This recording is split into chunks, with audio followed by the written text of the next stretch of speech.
All right, let's talk about one of the absolute toughest challenges in business, trying to forecast sales for a product that has literally never existed before. It's a world of super high stakes and, just deep, deep uncertainty. So let's dive in and figure out how to turn that pure guesswork into a solid game plan. So, you've got to understand we're talking about two totally different worlds here.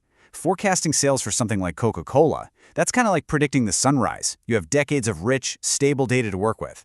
But forecasting a brand new tech gadget? No way. That's like trying to predict the weather on Mars. You're jumping from a data-rich world to a data-poor one, and that changes absolutely everything. So here's how we're going to break it all down over the next few minutes. We'll start with the problem itself, then we'll look at the specialized tools you need to solve it. We'll ask, is it even worth it?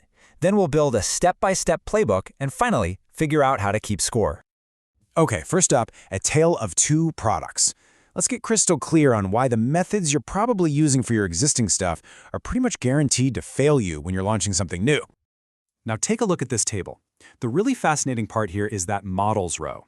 See, for your regular mature products, you're using time series models, things like ARIMA or Profit, and they're brilliant at finding patterns in your own sales history.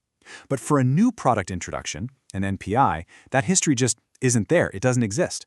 So you're forced to look outward, and you have to rely on a completely different set of models that use external drivers, stuff like expert judgment, market research, or maybe even similar product launches from the past.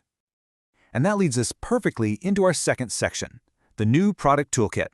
Now that we know for sure that we need different tools, well, let's go ahead and open up the toolbox and see what's inside. Think of this as your specialist's toolkit, right? You've got your judgment-based methods for those really early ideas. You have analog models, which I love. It's like finding a stunt double from a past launch to stand in for your new product. Then you have diffusion models, which are fantastic for mapping how a new idea spreads through a population over time. And then you get into the really advanced techniques like choice models that simulate customer decisions, and early signal models that are listening to things like social media buzz and pre-orders to fine-tune the forecast on the fly. Okay, I know, that's a lot of complex-sounding models. Which brings us to a really critical question, right? Is learning all of this actually worth the effort? What is the real-world payoff for doing all this work? Let's start with the painful truth. According to benchmarks from the Institute of Business Forecasting, the average forecast error for a new product is a staggering 64%. Let that sink in for a second.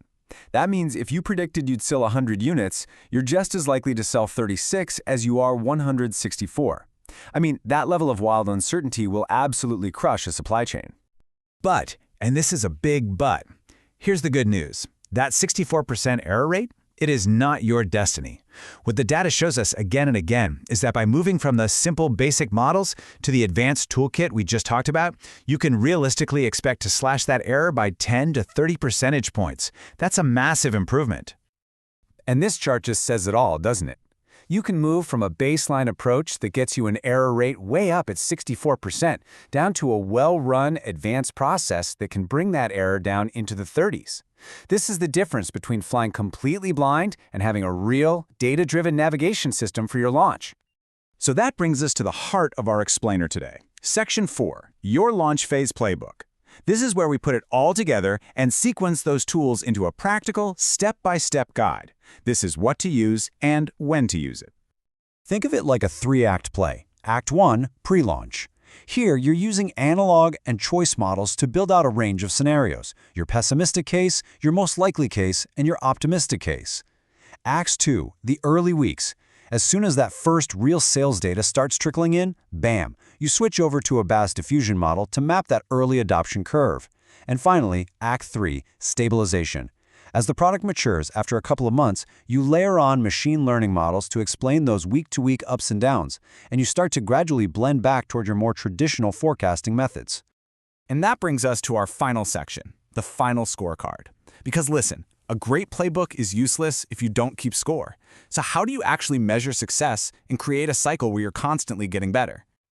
The key here is to go beyond just one simple error number. Yeah, you're going to track your overall accuracy with a metric like WAPE.